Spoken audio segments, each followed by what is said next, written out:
ಎಲ್ರಿಗೂ ನಮಸ್ಕಾರ. ನಾನು ನಾಗರಾಜ್ ಕಲ್ಕುಟ್ಕರ್, ಬಾಗಲಕೋಟೆ.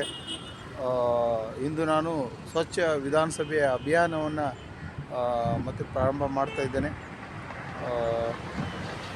ನೋಡಿದಂಗೆ ಸ್ವಾತಂತ್ರ್ಯ, ಸಮಾನತೆ, ಪ್ರಜಾಪ್ರಭುತ್ವ ಉಳಿವಿಗಾಗಿ, ಭ್ರಷ್ಟಾಚಾರ ಮುಕ್ತ, ಪಾರದರ್ಶಕ ಮತ್ತು ಜನಪರ ಆಡಳಿತಕ್ಕಾಗಿ ಈ ಒಂದು ಅಭಿಯಾನನ ಮಾಡ್ತಾ ಇದ್ದೇನೆ. ಈ ಅಭಿಯಾನ ಮುಖಾಂತರ ರಾಜ್ಯದ ಉದ್ದಗಲಕ್ಕೂ ಸಂಚಾರ ಮಾಡಿ ಭ್ರಷ್ಟರಲ್ಲದ, ಕೋಮುವಾದಿ ಅಲ್ಲದ, ಜನಪರ ಕಾಳಜಿ ಇರ್ತಕ್ಕಂಥವ್ರನ್ನ ವಿಧಾನಸಭೆಗೆ ಆಯ್ಕೆ ಮಾಡಿ ಕಳಿಸ್ಬೇಕು. ಮತ್ತು ಇದೇ ಥರ ವ್ಯಕ್ತಿಗಳು ಈ ಅಭಿಯಾನಕ್ಕೆ ಜೊತೆಯಾಗಿ ರಾಜ್ಯ ಜನತೆ ಮುಂದೆ ಒಂದು ರಾಜಕೀಯ ಪರ್ಯಾಯವಾಗಿ ನಾವು ನಿಲ್ಲಬೇಕು ಅನ್ನೋ ಒಂದು ಉದ್ದೇಶದಿಂದ ಈ ಒಂದು ಅಭಿಯಾನ ಮಾಡ್ತಾ ಇದ್ದೇನೆ. ಇನ್ನು ಎರಡನೇ ಉದ್ದೇಶ, ಮತದಾನ ಜಾಗೃತಿ ಅಭಿಯಾನ.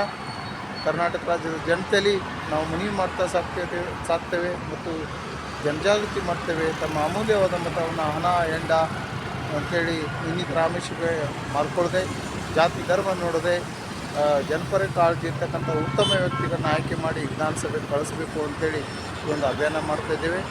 ಇದು 2028ರ ವಿಧಾನಸಭೆ ಚುನಾವಣೆ ಪೂರ್ವದಲ್ಲಿ ಕರ್ನಾಟಕದ 31 ಜಿಲ್ಲೆ, ಆ ಜಿಲ್ಲೆಯ ಎಲ್ಲ ವಿಧಾನಸಭಾ ಕ್ಷೇತ್ರಗಳಿಗೆ ಈ ಒಂದು ಅಭಿಯಾನ ಸಾಗುತ್ತೆ. ಮತ್ತು ಜನಪರ ಕಾಳಜಿ ಇರ್ತಕ್ಕಂಥ, ಭ್ರಷ್ಟರಲ್ಲದ, ಕೋಮುವಾದಿ ಅಲ್ಲದ, ಉತ್ತಮ ವ್ಯಕ್ತಿತ್ವವುಳ್ಳವರು ನಮ್ಮ ಈ ಅಭಿಯಾನಕ್ಕೆ ಜೊತೆಯಾಗಬೇಕು ಮತ್ತು ಒಂದು ಬದಲಾವಣೆಗೆ ತಾವೆಲ್ಲ ಒಂದಾಗಬೇಕು ಅಂತ ಮನವಿ ಮಾಡ್ತಾ ನಾನು ನನ್ನ ಅಭಿಯಾನವನ್ನು ಇವತ್ತು ಬೆಂಗಳೂರಿಂದ ಪ್ರಾರಂಭ ಮಾಡ್ತಾ ಇದ್ದೇನೆ. ಸೊ ಇವತ್ತು ಮೊದಲನೇ ಹಂತವಾಗಿ ಒಂದು ಯೋಜನೆ ಬೆಂಗಳೂರಿಂದ ಬೆಳಗಾವಿವರೆಗೂ ಈಗ ಅಧಿವೇಶನ ನಡೀತಾ ಇದೆ. ಸೊ ಬೆಂಗಳೂರು ಟು ಬೆಳಗಾವಿ ಹೋಗಿ ಅಲ್ಲಿಂದ ಮತ್ತೆ ಕರ್ನಾಟಕದ 31 ಜಿಲ್ಲೆಗೆ ನಮ್ಮ ಅಭಿಯಾನ ಮುಂದುವರಿಯುತ್ತೆ.